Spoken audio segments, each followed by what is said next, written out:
There's a famous German psychologist that once made a statement that life doesn't make any sense without interdependence.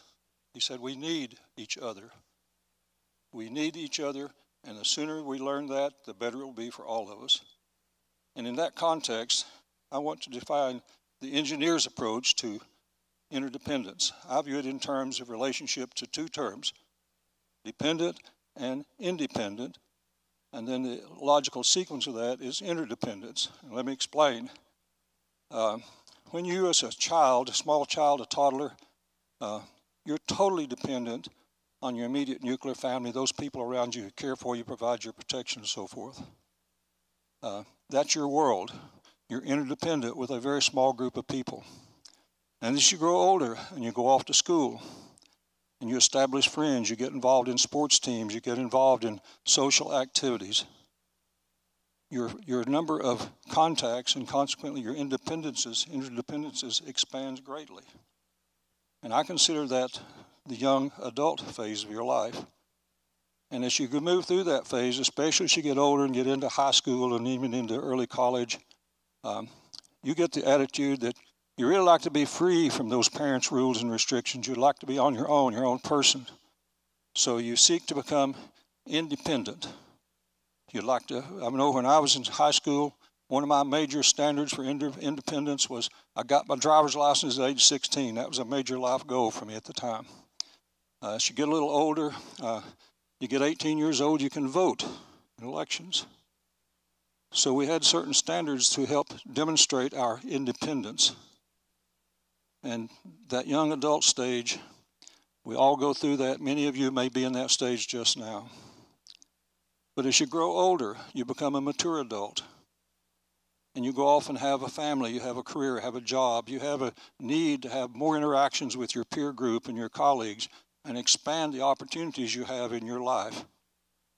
And that is what I call the mature interdependence phase of your life. We have to cherish that. We have to work to expand and improve it.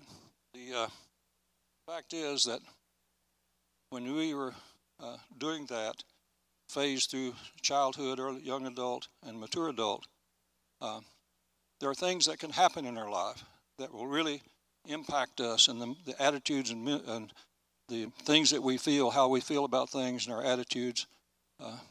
Those are very important to recognize. Sometimes you don't know them until after the fact.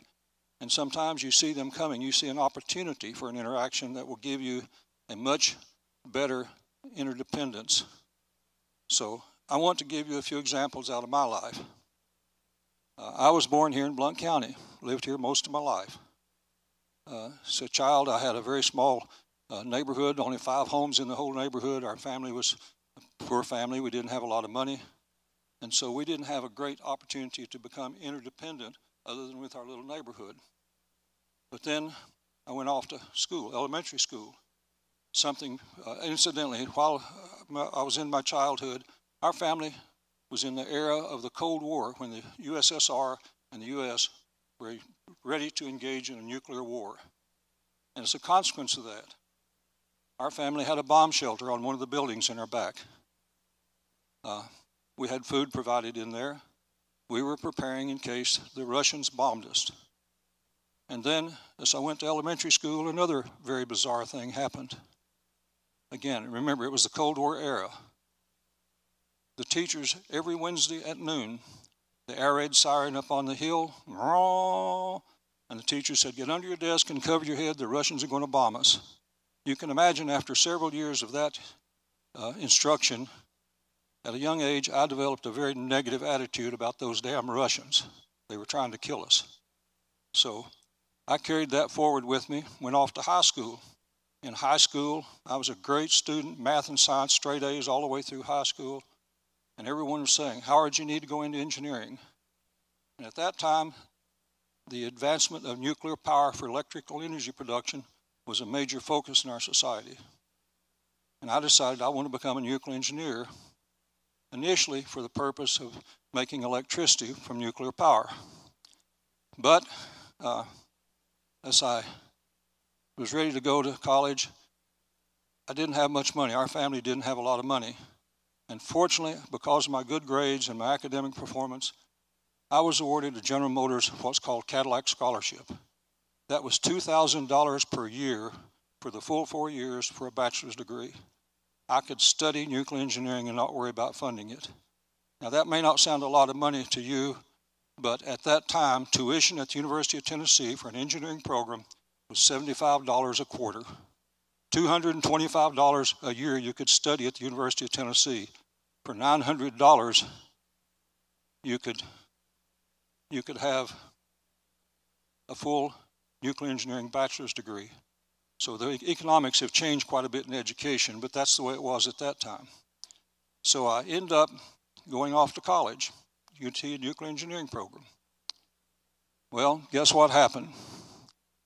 In 1962, an event of world situation happened called the Cuban Missile Crisis.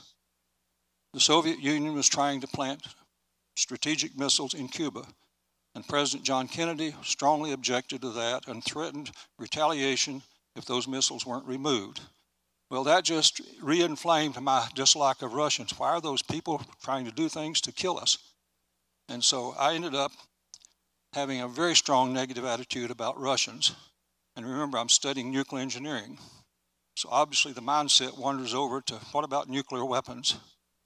So upon my graduation from UT with my bachelor's degree in 1964, I took an 18-month internship graduate student training program with Westinghouse Nuclear Division in Pittsburgh. And there I learned about nuclear power systems, and I also learned about the nuclear military systems. And at that point, I decided I wanted to go back. I figured out real quickly that my bachelor's degree was not an adequate education for the nuclear field, so I wanted to go back and get my doctorate. So I came back to UT in Knoxville, applied and got an AEC fellowship to cover that expense, and I took a job at Oak Ridge National Laboratory. It was supposed to have been a part-time job till I completed my doctorate. It turned out to be a 37-year part-time job. But at any rate, at Oak Ridge, my assignments had to do with the safety of nuclear reactors and the safety of nuclear weapons. So I worked in the Y-12 nuclear weapons plant. That's where I started working, and I worked there for most of my career at Oak Ridge. Now, so what did that have to do with anything? Well, you can see that the bomb shelter under our back house, you can see that the air raid drills at the elementary school and the Cuban Missile Crisis created a very negative mindset in me. So my mindset was negative toward Russian people. In fact, anybody that I saw as having nuclear weapons that might attack us. So I spent a lot of my career working on nuclear weapons. When I came back to Oak Ridge, I worked along for several years. And then you all will remember something that happened in 1986. There was a reactor in Ukraine called Chernobyl. The accident that was caused, it was caused actually by the safety engineers doing something really stupid. And consequently, there was a terrible accident involving a lot of nuclear waste being scattered all over Ukraine and Belarus and other countries. And my group became involved in that activity. And in 1993, the Russian government was getting hammered by the world community to shut down their nuclear reactors because they were fundamentally unsafe. And the Russian government invited the U.S. government to send 4 reactor experts to Russia to look at their systems and make a technical evaluation about their safety and operability. Well, at that time in Oak Ridge, my public image was I was head of reactor safety at Oak Ridge. I, in fact, chaired the reactor safety program at Oak Ridge. But my other half of my job at Oak Ridge was looking at nuclear weapons and understanding how they're made and how they can be handled safely. So because of that, I was selected as one of the 4 people to go to Russia in 1993. And I did that. In June of 1993, I flew into Russia, spent 3 weeks touring nuclear facilities. And what I found, quite frankly, was Russia had gone through an economic collapse. Their ruble had devalued a factor of 1,000, and everything, all the buildings and infrastructure was in terrible, terrible shape. But in fact, the reactors were well cared for. They did take care of their reactors. So that was what we found during our tour. The last stop on our visit, and this is where it becomes quite impactful on me, another major event in my life that impacted my psyche, my thought about things. The last stop was at the Research Institute of Atomic Reactors in Dmitrivgrad, Russia. I go there, we wrap up our discussions and evaluations, and then we were preparing to leave to return to the U.S., and we were told we were going to have a farewell banquet at a Young Pioneer Camp, which is a youth camp there in Russia, and it was June, a lot of kids at the camp. These were 10, 11, and 12-year-old children, and they were told to go to the dorm and stay in your dorm while these Americans are visiting. Well, sure enough, they were in their dorm. But when we walked down beside the dorm, the kids were all hanging out the windows wanting to see these crazy Americans. So one little boy up on the third floor yelled down and said, "Hey, are you an American?" And I said, "Yeah." "You a Russian?" He said, "Da." And I said, "Well, come down here. I want to talk to you." 200 kids emptied out of that building. They surrounded our delegation. We had the lab chief, we had the technical engineers and so forth. We had the governor of the region, big Russian delegation with these 4 Americans. Well, after just a few minutes, the Russians said, okay, you kids go away. We're going to go on to our dinner." And I have to tell you that in my whole life, I've been involved in a lot of youth activities. I'm currently involved in sponsoring a Boy Scout troop, involved on the board of the Boys and Girls Club here in Blount County, member of Maryville Kiwanis, which is a youth organization. Children are very important to me because they're the future of our world.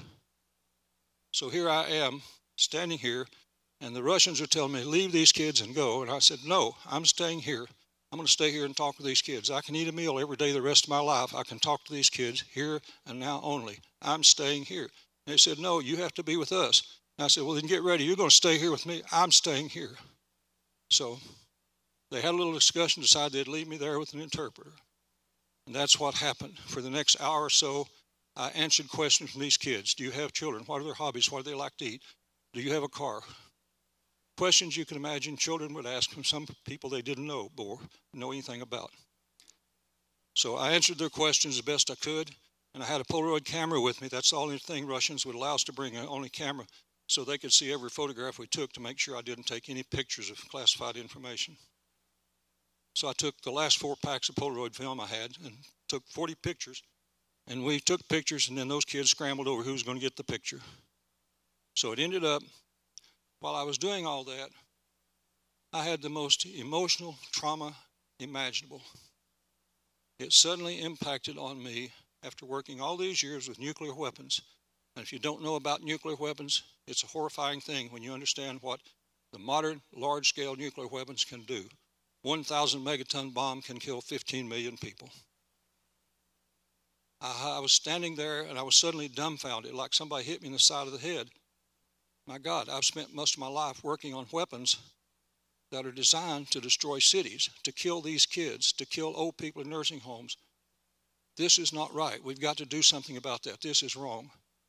So I left there, came back home. Took me 2 days to get home, and I didn't sleep a wink for the 2 days. And anybody that knows me know I can fall asleep at the drop of a hat. But I didn't sleep for 2 days. And when I got home, I went straight to the lab director and said, "I can't work on nuclear weapons anymore, except I want to do something to get rid of them or reduce their presence." And he said, "Fine, call the headquarters, DOE headquarters, and sign up for the non-proliferation program." And I did. Now, in 1993, I became the Oak Ridge manager of the non-proliferation programs at Oak Ridge, and particularly in the initiatives for proliferation prevention. And why was that my particular choice for the job? Because that involved taking scientists out of the Russian weapons labs and hooking them up with engineers and scientists in U.S. companies that had a major technical problem they need a lot of high-powered brain power working on.